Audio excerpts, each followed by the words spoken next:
একবার এক ছোট ছেলে সমুদ্র সৈকতে বালির পাহাড় বা দুর্গ বানাতে অনেক সময় ব্যয় করল। সে নিপুণভাবে একটি দুর্গ তৈরি করল। ঠিক সেই সময় একটি বিশাল ঢেউ এসে তার সব পরিশ্রম ধুয়ে মুছে দিল। ছেলেটি কাঁদতে কাঁদতে বাড়ি ফিরে গেল। সে ভাবল, এত পরিশ্রম করে কি লাভ হলো যদি শেষ পর্যন্ত সব শেষই হয়ে যায়। পরদিন তার দাদু তাকে আবার সমুদ্র সৈকতে নিয়ে গেলেন।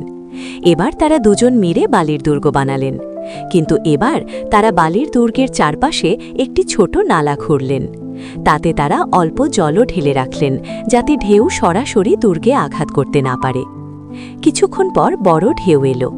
এবারও আগের মতো জল বাড়ল, কিন্তু নালার কারণে ঢেউয়ের তেজ কমে গেল এবং তাদের দুর্গটি সুরক্ষিত রইল।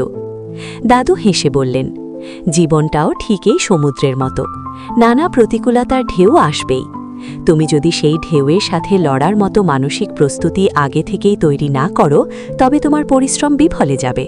কিন্তু তুমি যদি ধৈর্য ও পরিকল্পনা নিয়ে কাজ করো, তবে কোনো ঢেউই তোমার স্বপ্নকে ধ্বংস করতে পারবে না।